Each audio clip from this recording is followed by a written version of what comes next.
Good morning, everybody. Welcome into Sports Talk at the Stadium this morning from Death Valley up at Clemson, where the Tigers won on their homecoming once again, 19-13 over Boston College. And our At the Stadium report is brought to you by the good folks at Touchstone Energy Cooperatives. Don't forget the Touchstone Energy Cooperatives Bowl coming up in December. Best players in the state, North versus South in Myrtle Beach. Looking forward to that. Just a couple of months. But here tonight, Clemson and Boston College hooked up in an intense, physical, hard-hitting football game.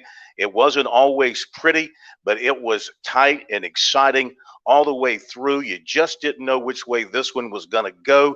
Both teams had a chance to win. Obviously, Clemson did win, and Boston College had a chance to win at the very end. Couldn't get it done. Clemson got a big break at the end with a mistake by the Boston College quarterback. Clemson defense made some plays. They got some points off turnovers and just enough offense. Not a lot of touchdowns on offense once again, but they did move the ball a heck of a lot better and really showed some spunk with the offense, showed some life with the offense, showed some big plays with the offense. It wasn't always perfect. DJ Uyangalele is still a big-time work in progress, but I think he's gradually kind of getting to where they want it. He certainly has the big arm. He just has to, of course, continue to improve and learn how to control that big arm and learn how to make those, say, more delicate throws. But Clemson wins it and avoids a really difficult situation for them. By winning, it does keep alive their, I'd call them slim hopes, but there are hopes for winning the Atlantic Division and getting to the ACC championship game. A lot has to happen. But a loss tonight would have certainly killed all of that. And it also, of course, helps the Tigers down the road when they are thinking about trying to get into the best bowl possible.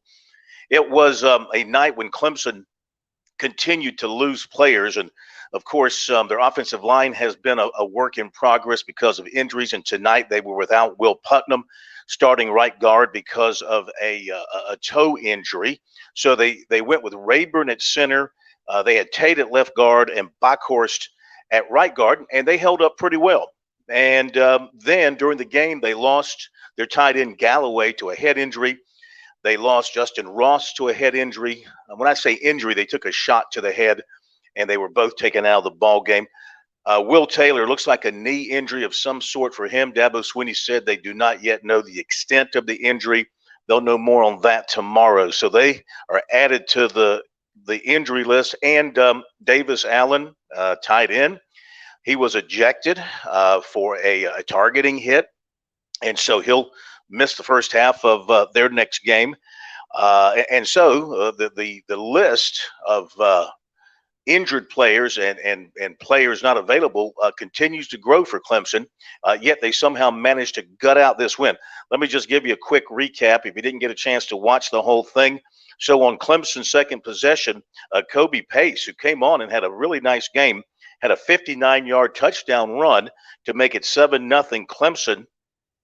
Boston College came back, drove to the Clemson 5. Tiger defense held. They had to kick a field goal to make it 7-3. Clemson turned around and went to the Boston College 3. Phil Maffa came on and looked really, really good. He had a 28-yard run, a 10-yard run. Uyongalele threw a 25-yard pass to Ngata, but they were stopped at the 3, had to kick a field goal to make it 10-3. Turner came up with an interception for the Tigers at midfield. That later led to a field goal. Potter hit another field goal, 40 yards. That made it 13-3. Boston College drove to the Clemson 11. And a roughing call. This was kind of it's always fun to see coaches lose their minds. And now there was a roughing call on Clemson that helped to aid that drive. And Dabo Swinney, he went ballistic on the sideline, of course. It led to a field goal for Boston College.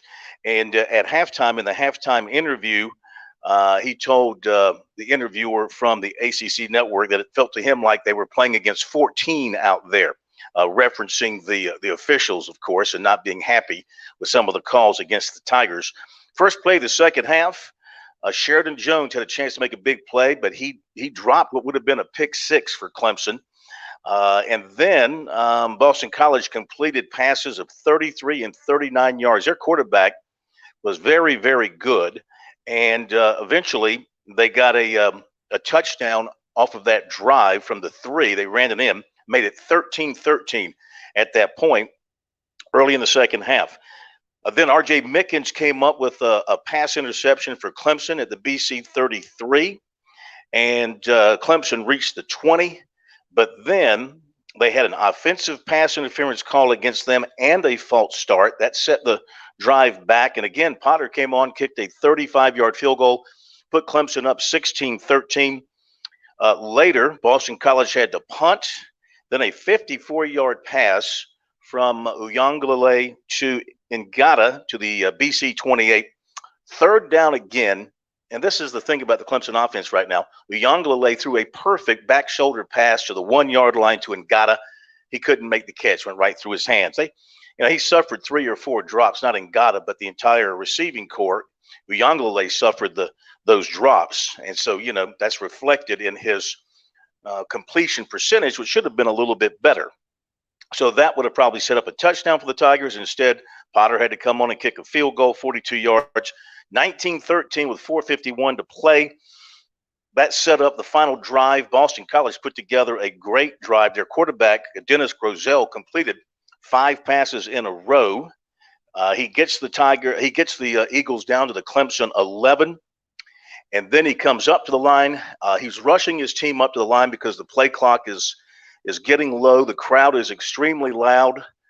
They may have had an impact on the play. Certainly appeared to me that the crowd noise affected him here, trying to get the play called and trying to get his players settled in. The crowd noise can certainly do that. And Boston College had several procedural penalties that I think are directly reflective of how the crowd was so loud here tonight. Play clock winding down. The ball was snapped. He fumbles it, and KJ Henry recovers it at the 22 with 49 seconds to go. And that's your ball game. Tigers run out the clock, and they get the win. And it was a much-needed win for Clemson, considering what the Tigers had been going through to this point. And offensively, it was the Tigers' best offensive game of the season. They had over 400 yards of offense. Uyangalele passed for over 200 yards. Ngata had over 100 yards receiving. Pace had over 100 yards rushing. The Clemson defense also did its part. Tigers on defense came up with 4 sacks, 9 tackles for loss. They forced 3 turnovers. Clemson got 6 points off those turnovers. First 6 points off turnovers for Clemson this season. And they won the turnover battle, which is something that they have been not doing this season. So to be more exact, 438 yards for Clemson, 231 on the ground. Uyangalele, 13 of 28, 207. Kobe Pace had 125 yards and a touchdown. Maffa had 58 yards, and Uyangalele rushed for 50. So he accounted through the air and on the ground for 257 total yards. So, again, it was not a Picasso out here for Clemson tonight. Okay, I think they'll take whatever kind of cartoon drawing they can get to use that as an analogy right now in talking about their team. Just as long as they got the W, they were happy about that. They played well in spurts on offense. Their problem is they just aren't putting together long, consistent drives of good offensive play. Their defense continues to do the job. Now they gave up some plays here and there to the passing game for Boston College, but they made some plays and they created some turnovers, and they got the big stop at the end, and that's what mattered the most for Clemson, just to come away with the win. All Dabo Swinney was talking about after the ball game really was he didn't care how they got it done. It's just that they got it done, and they got the win. So Clemson extends its home winning streak to 31. That's a school record. It's also the longest ongoing home winning streak in the country. They beat Boston College for an 11th straight time, and they improved their record to 3-2. And now the Tigers have a couple of weeks off. They've got their bye week next week, and then they head up to Syracuse for a Friday night game at the Carrier Dome. So they've got some time to get healthy. They've got some time to iron out things on offense. Personally, I think this offense is on the verge of exploding against somebody. And, why not Syracuse? They're a horrible team.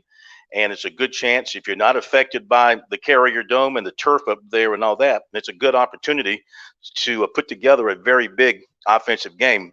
Really, something this team has not done. I mean, they're not scoring touchdowns, and that has to be the big concern. Settling for field goals and seeing drives peter out when you get down in the red zone. Uh, that's not going to be the formula for long-term success for this football team. But tonight, it's all smiles around the Clemson program, except for those injuries. The Tigers beat Boston College 19-13. You can hear what Dabo Sweeney had to say on our website, sportstalksc.com, plus comments from Tony Elliott, Brett Venables, Uyangalale, and Henry as well. There is no Dabo Sweeney conference call tomorrow night. He will have one on Monday afternoon. We'll have that covered for you on Sports Talk Monday night. That'll do it. Thanks again to the folks at Touchstone Energy Cooperatives and the North-South All-Star Football Game for our coverage here of Clemson tonight. Sports Talk at the stadium at Death Valley in Clemson. Thanks for checking us out. Have a great weekend, and we'll see you Monday night on Sports Talk.